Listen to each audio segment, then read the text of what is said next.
আজ মুই একলগে দুইটা আমের আচারের রেসিপি আপনাদের লগে শেয়ার করবো, মানে খুবই ঝামেলা ছাড়াই। আর মুই এনে 1 কেজির একটু বেশি আম লয়ে লইছি। ব্যস্ত থাকার কারণে মুই আর আগে আচার বানাইতে পারিনি। পোলার স্কুল যেহেতু খোলা ছিল, পোলার স্কুলটা বন্ধ হওয়ার কারণে একটু সময় পাইছি। আর আচার যেহেতু একটু সময় লইয়া বানাইতে হয়, নাহলে কিন্তু আচারের এত স্বাদ হয় না। মানে একটু সময় নিয়ে আস্তে ধীরে বানাইতে হয়, নাহলে কিন্তু আচার খাইতেও অতটা ভালো হয় না, স্বাদ হয় না। তো এনে 1 কেজি একটু বেশি লইছি আম। আর আমের দামও কম, কিন্তু আপনারা বানাই লইতে পারেন। আর আমগুলো মুই কাটটা কিন্তু 2 রকমের আচার বানাবো, 2 রকমভাবে একটু কাটকে লইয়া আপনাদের সামনে আইতেছি মুই।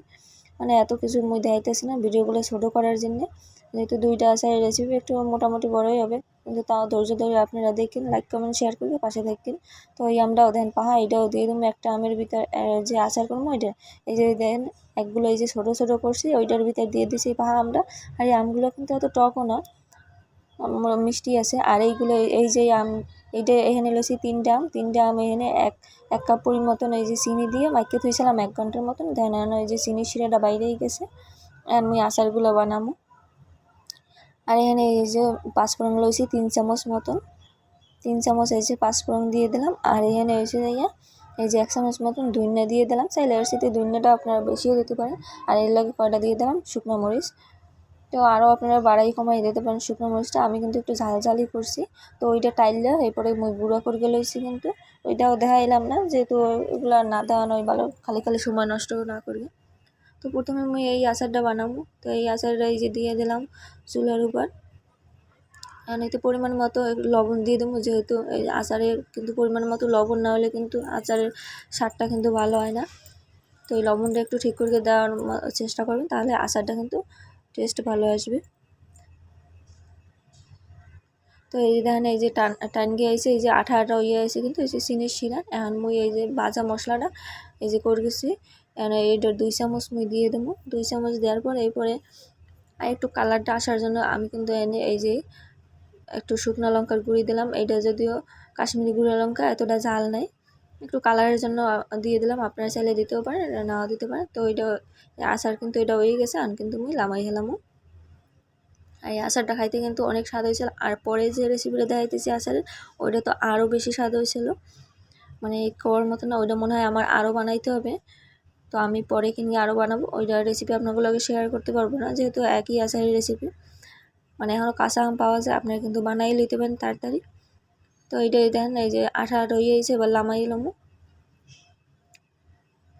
তো এই আচার কিন্তু আমার হয়ে গেছে বানানো। এরপরে বাকি রেসিপিটা ওই যে শুরু করলাম, কড়াই দিয়ে দিলাম। ওই আচারটা কিন্তু আমি লামাই লেছি, ঠান্ডা করিয়ে আমি কাঁচের জারে থবো। তো এই সরিষার তেল দিয়ে দিলাম। সরিষার তেল দিয়ে ওই যে বাকি যে ছোটো ছোটো আমগুলো এবার এইটা রেসিপি করবো। তো এগুলো দিয়ে দিলাম, এই পাকা আমরাও দিয়ে দিলাম, যেহেতু এটা সমস্যা হবে না, এটা একদম আমি অন্যভাবে বানাবো।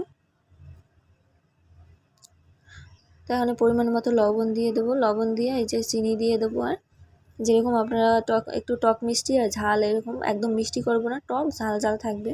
তো এর জন্য আমি চিনির পরিমাণটা কম দিলাম। আর যেহেতু আমটা মিষ্টি আছে, আর ঢাকে এই যে আমটার একদম গলাই হেলাইতে হবে। ঢাকে ঢেকে জাল কমাইয়া একদম এই যে বারে বারে লাইড়ে দিতে হবে, যাতে কড়াইতে না লাগে।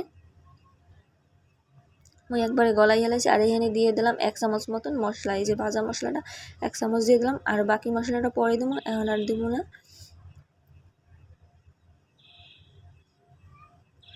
তো এখনও কিন্তু অনেক আম গলতে বাকি রয়েছে।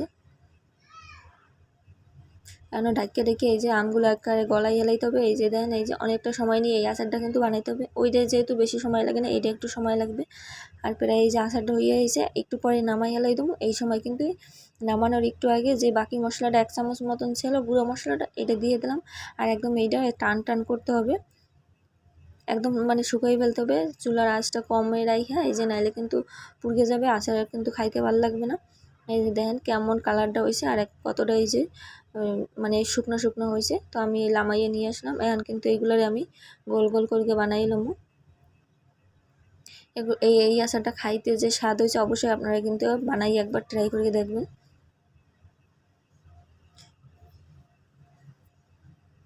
তো সবগুলো আমি বানাই লই আইতেছি আপনাদের সামনে।